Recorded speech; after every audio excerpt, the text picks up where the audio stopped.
का है? अरे वहाँ वो देखो नंद जी का राय, नंद नंदन है,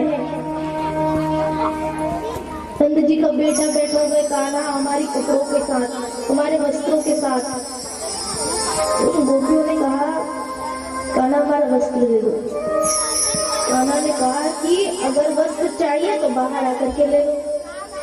गोपियों ने कहा तुम पास लाज शर्म है कि नहीं, थोड़ा दिमाग हो, कैसे बाहर आएंगी? वस्त्र तुमने रखा है, वस्त्र दो तभी तो। कान्हा ने कहा कि जब पता है बाहर निकल के ही वस्त्र पहनना है तो तुम ऐसे क्यों स्नान कर रही हो? गोपियों को यहाँ पे भगवान शिक्षा देते हैं, क्योंकि उस समय गोपियां नग्न होकर के स्नान करती थी।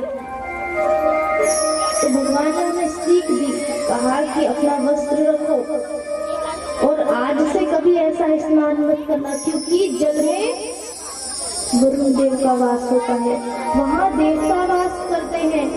और जहाँ देवता वास, जहाँ देवताओं का वास है, जहाँ देवता रहते हो उस जगह ऐसे स्नान नहीं करना चाहिए। अपने अपने वस्त्र रखो और बाहर आओ। गोपियां बाहर आई, कृष्ण जी ने पूछा अच्छा ये बताओ कि ऐसे स्नान करके मंदिर जाती हो पूजा करने, क्यों? गोपियों ने बताया कि हम माता कात्यायनी जी की पूजा करते हैं, पूरे अग्रमास में ऐसे ही पूजा करना है। भगवान ने कहा वो तो समझ आ रहा है, क्यों करती हो ये बताओ।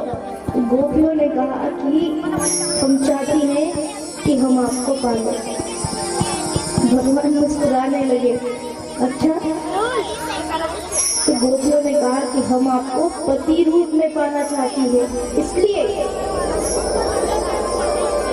और आप हमारी इस मनोकामना को कब पूर्ण करेंगे ये बताइए।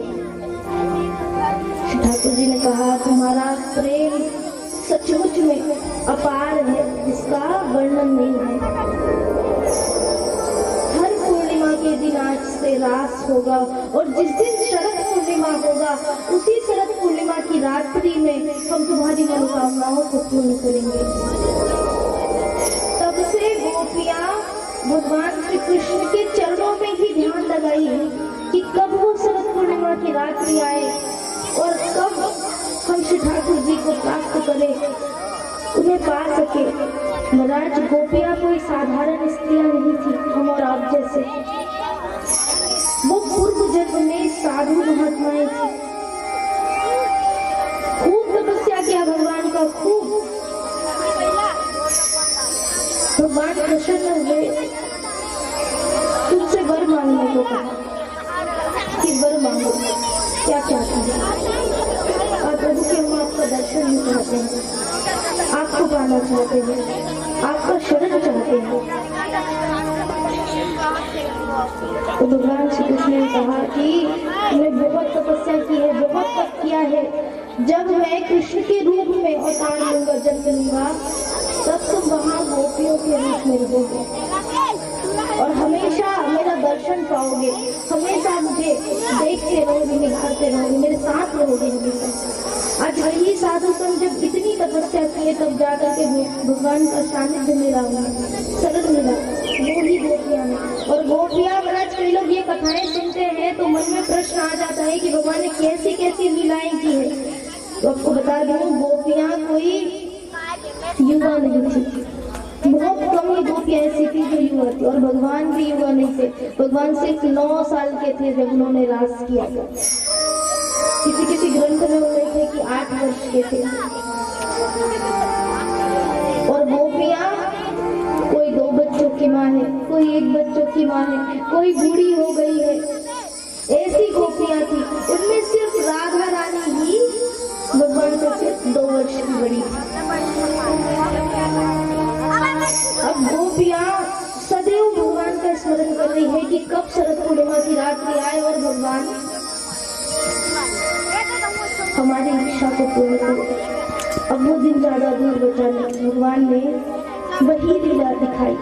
शरद पूर्णिमा की रात्रि आई, चंद्रमा अपनी 16 कलाओं से निपुण है, यमुना नदी की जल जो है स्वच्छ है, निर्मल हवाएं बह रही है। नदी के जल को देखकर ऐसा प्रतीत हो रहा है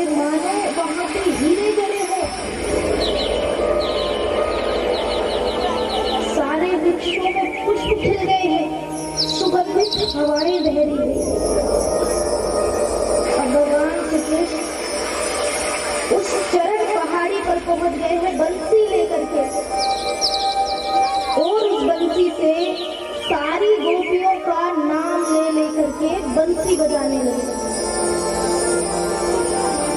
रात है, रात्रि का समय है, गोपियां सुनती है बंसी का आवाज।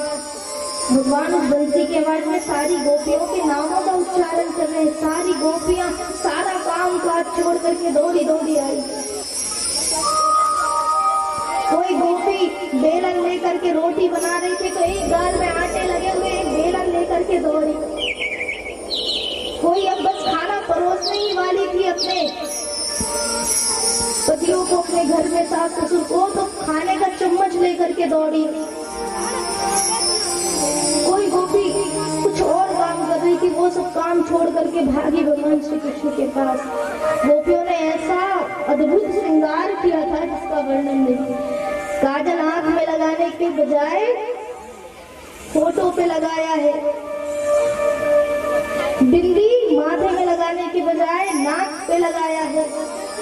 ऐसा क्योंकि हड़बड़ी है भगवान के पास जाने की, भगवान हमें बुला रहे हैं, और अपना अपना नाम सुन करके सारी गोपियां हड़बड़ाती हुई, चोली किसी ने नीचे पहना है, लहंगा किसी ने ऊपर पहना है, ऐसे बड़ा विचित्र टाइप गोपियां जो है वो भागी प्रभु के पास। अब जैसे ही भगवान के पास आई तो भगवान ने कहा, सभा के गोपियों ने कहा प्रभु आ गए।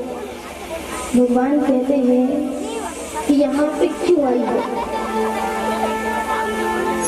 ये समय रात्रि का समय है, और इस समय तुम्हें अपने घर में होना चाहिए।